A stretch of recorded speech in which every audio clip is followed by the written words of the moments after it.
बच्चों Gauss law की second application है electric field intensity due to a uniformly charge spherical shell. ठीक है, कंडक्टिंग सेल लिया हमने, अब उसकी वजह से हमने क्या निकालनी है, इलेक्ट्रिकल फील्ड इंटेंसिटी को फाइंड आउट करना है। ठीक है, तो पहला केस है electric field outside the cell.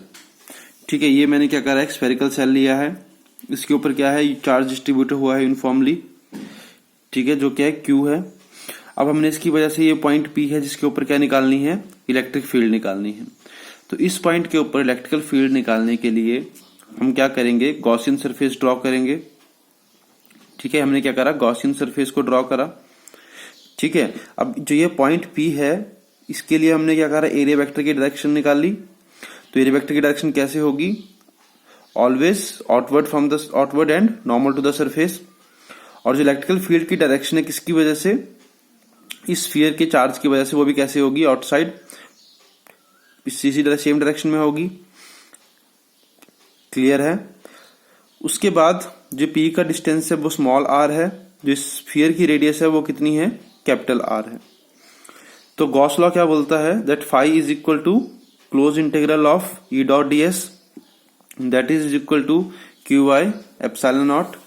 So phi is equal to, तो आपके पास फ्लक्स कितना बन गया, ईडीएस कॉस, यहाँ पे एंगल कितना है दोनों के बीच में, 0 डिग्री। तो ये क्या आ गया, ईडीएस कॉस 0, और साथ में क्या आ गया, क्यू बाई एप्सिलॉन नॉट। यहाँ पे क्यू क्या होता है, क्यू इनसाइड या क्यू एनक्लोज्ड। क्लियर है। तो Q in by epsilon not. अब देखो जो इलेक्ट्रिकल फील्ड है वो क्या है, कांस्टेंट है। ठीक है, बचा क्या आपके पास, सिर्फ डीएस बचा। तो डीएस की इंटीग्रेशन क्या हो जाएगी, सरफेस एरिया क्या होगा स्फीयर का, 4 पाई आर स्क्वायर। तो इलेक्ट्रिक फील्ड कितनी आ गई, q in upon 4 pi r square epsilon naught. ठीक है, अब यहाँ पे हमने उसके 2 पॉइंट और हैं, उसमें है कि if Q is greater then 0, कि अगर जो आपके पास ये चार्ज है that is greater then 0, greater than 0 होने का मतलब क्या है, क्यू क्या है, पॉजिटिव है। तो ई की डायरेक्शन कैसे होगी, रेडियली आउटवर्ड होगी, आपको पता है। If Q is less then 0, अगर क्यू की वैल्यू क्या है, नेगेटिव है, चार्ज क्या है, नेगेटिव है, तो ई की डायरेक्शन कैसे होगी, रेडियली इनवर्ड होगी। क्लियर है। सेकंड पॉइंट है at the point of surface of the shell. Surface of the shell के लिए क्या आएगा, r is equal to R. तो इलेक्ट्रिक फील्ड सिंपली कितनी बन जाएगी, q in by 4 pi epsilon naught. जो ये आर था इसकी जगह क्या आ जाएगा, आर स्क्वायर आ जाएगा। ठीक है। थर्ड है आपके पास इनसाइड द सेल। देखो आप क्या करा आपने, इनसाइड द सेल आ गए आप। ठीक है, यहां पे आपने क्या करा, एक पॉइंट है पी जिसका डिस्टेंस कितना है, आर है इस ओरिजिन से। ठीक है, कैपिटल आर क्या है, रेडियस है स्फीयर की। अब देखो जैसे हम इनसाइड आए तो जो क्यू एनक्लोज्ड है वो कितना है, 0 है। अगर क्यू एनक्लोज्ड 0 है तो आपके पास इलेक्ट्रिकल फील्ड कितनी हो जाएगी, इस केस में 0 हो जाएगी। क्लियर है।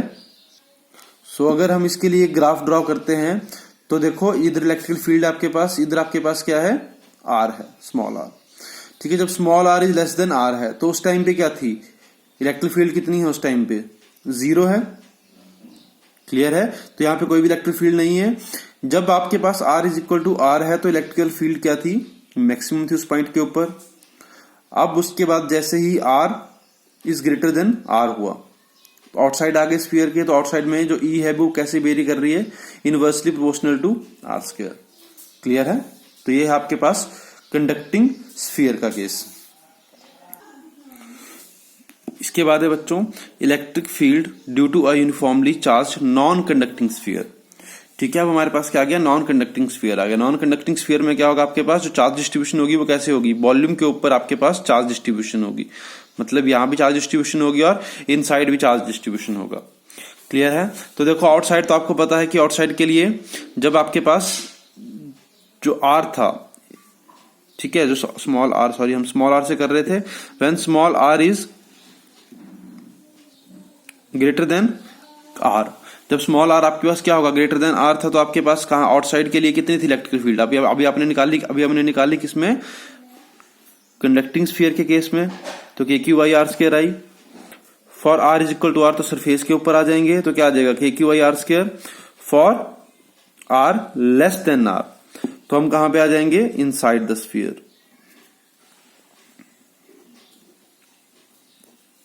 ठीक है, अब हम कहां पे आ गए, इनसाइड द स्फीयर आ गए। तो इनसाइड द स्फीयर हमने यहां पे एक पॉइंट लिया है पी।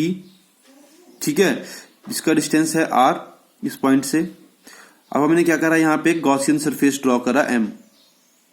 क्लियर है, ये m सरफेस हमने क्या करा, यहाँ पे ड्रॉ करा है।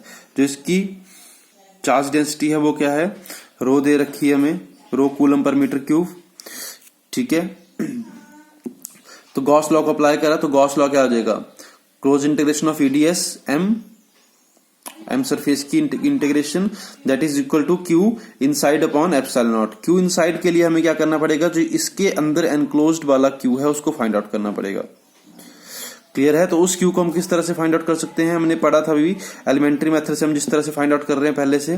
तो इधर क्या आ जाएगा, क्यू एनक्लोज्ड अपॉन वॉल्यूम, जितना वॉल्यूम उसने एनक्लोज करा है, is equal to total charge upon total volume. ठीक है, तो क्यू एनक्लोज कितना आ गया, total charge upon total volume. इसको जो इसके नीचे का वॉल्यूम था उसको हम इधर ले गए तो क्या बना, ये 4/3 पाई आर क्यूब।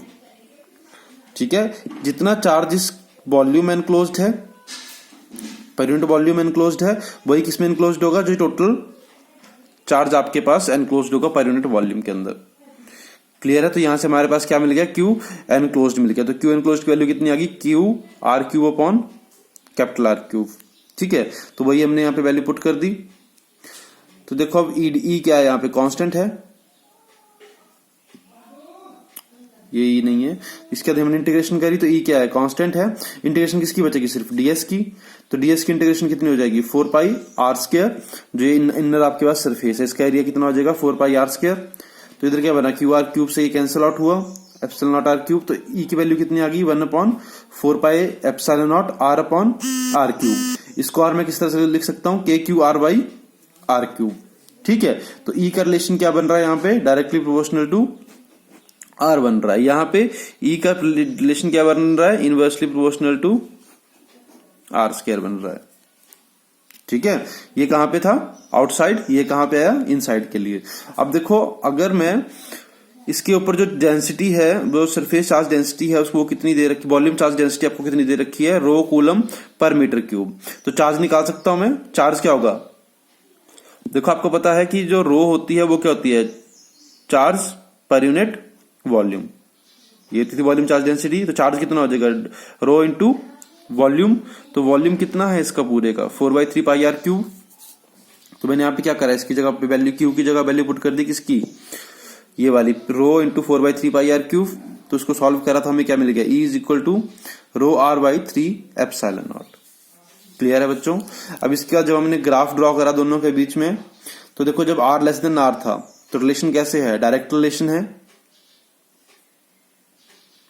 ठीक है, इनसाइड के रिलेशन कैसा आ रहा है आपके पास, डायरेक्ट रिलेशन आ रहा है। ठीक है, जब ई आपके पास R is equal to R है तो उस टाइम पे क्या होगी, मैक्सिमम वैल्यू होगी उसकी। उसके बाद जैसे ही आप क्या करोगे, आउटसाइड आ जाओगे। आउटसाइड के लिए रिलेशन क्या बन रहा था, 1/r स्क्वायर। तो ये आ गया आपके पास आउटसाइड के लिए।